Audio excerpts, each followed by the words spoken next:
Happy Monday, true crime fans. So, today we're going to share a story with you about a little boy named Wesley Dale Morgan. Now, Wesley was 2 years old at the time of his disappearance, and he also disappeared in May of 2001. So, he's been missing for quite some time now. They have pretty much no leads as to where he went, and kind of no idea on how it could have even happened. So, let's go ahead and jump right into that story. And if I look away from the camera, it's because I want to make sure you guys get all of the facts on this one. So, Wesley was the son of Ruby Renee Havard and Dewey Morgan. Although his parents weren't together, they still both shared custody and lived in right about the same general area. Now, I couldn't find any information on, how the visitation went, or, how often his father visited, or, how involved his dad was was in his life. All I could find is that they shared custody of Wesley. So Wesley was currently living just off of Highway 63 near the Bluff Creek community with his mom, Ruby, and her boyfriend, Brunell Hilton Jr., and that house was located in Clinton, Louisiana. Ruby and Wesley were outside on the front porch in May of 2001. They didn't specify the exact date, so that was a little questioning there. But basically what they stated in all the resources that I used for this show was that Ruby and her son were outside, Wesley was playing with the puppies, and Ruby decided to go inside and make lunch. Now, do keep in mind, this was 9:45 in the morning that this boy was reported missing. So that means, give or take a little bit, it was right about 9 o'clock when she decided to go in and make lunch. She also left her 2-year-old outside on the front porch, unattended along the side of a busy highway. If you're saying red flags in your mind, that makes two of us. So when Ruby returned back to the porch after making lunch, Wesley was gone. There was no proof of where he could have gone. There was no footprints. She never heard anything. And the puppies were still just right there. So she did as every mom should do and called the police. And when the police arrived, it was an all-out manhunt. And with the extensive searches they did of the home and the area surrounding on foot and horseback, they even used an infrared helicopter to try to find just something, and yet came up completely empty with any kind of information on Wesley's disappearance.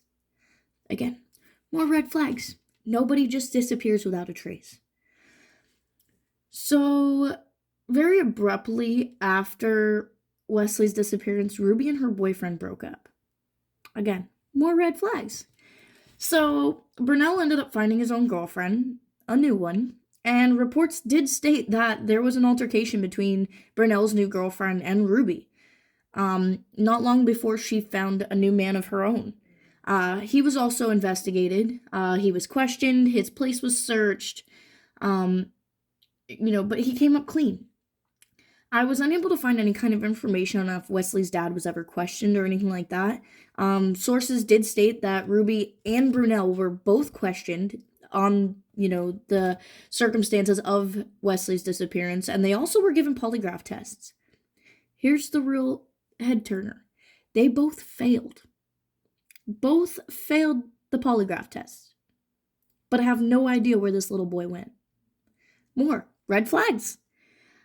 So the police began to wonder if Ruby possibly sold Wesley off.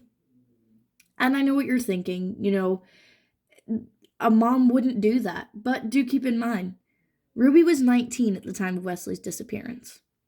She wasn't with his father, so I'm sure there was court issues there as well, battling for custody and child support and all that stuff. And if I couldn't find anything on Wesley's dad, then chances are he wasn't around a whole lot and probably wasn't paying child support at all. So, as a single mom doing that on your own, it can get stressful. Granted, not stressful enough to sell your kid off, but to each their own.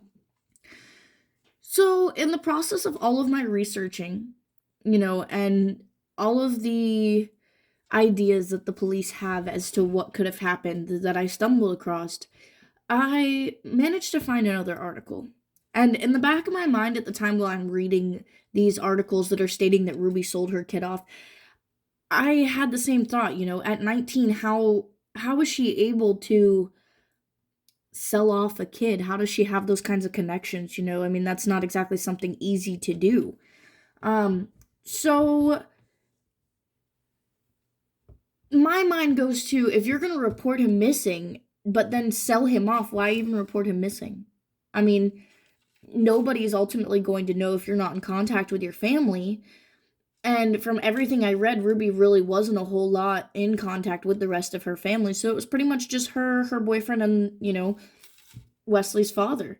Which even then, as I stated, I couldn't find a whole lot of information on him to begin with. It was almost like he didn't exist. So with knowing this, I kept digging, I wanted to find more, and find more I did. There was an article about in 2008, Ruby was arrested.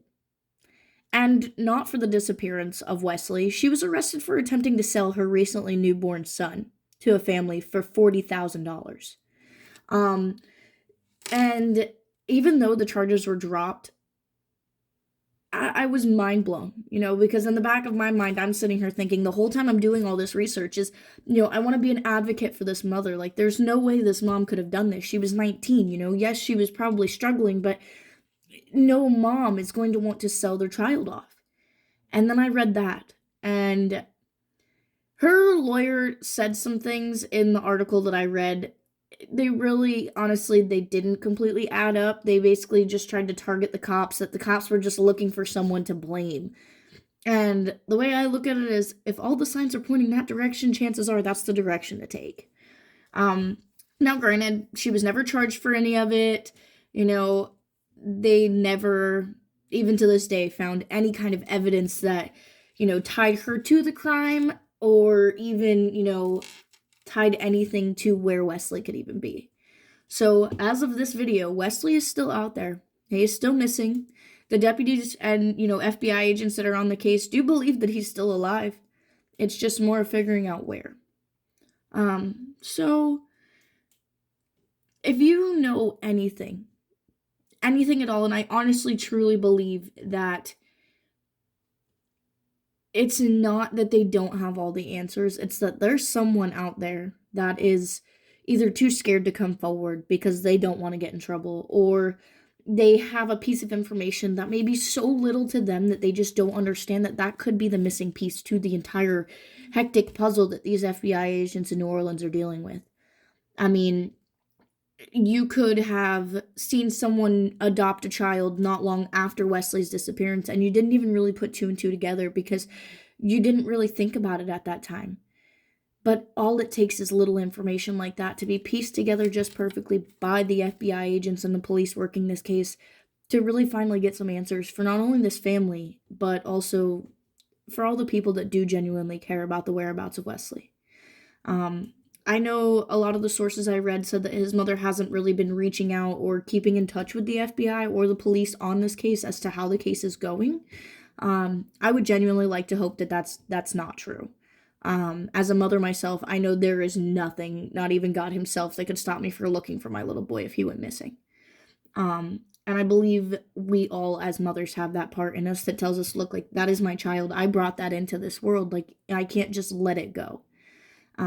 So if you do have any information, you can either call the New Orleans field office for the FBI. They're offering a $10,000 reward for any kind of information that leads to the whereabouts of Wesley. Their phone number for that office is going to be 504-816-3000. Or you can also submit a tip anonymously, if that would be better for you, at https://tips.fbi.gov. All right, guys, and if you have any information that you would just like to share with me because you feel safer that way, any information I get on this case, I will report anonymously. I will not share any of your names or anything like that. We genuinely we want to bring this little boy home. It's the least he deserves. No child deserves to be lost and wondering where he belongs in the world. So, thanks for tuning in, guys. Have a great one.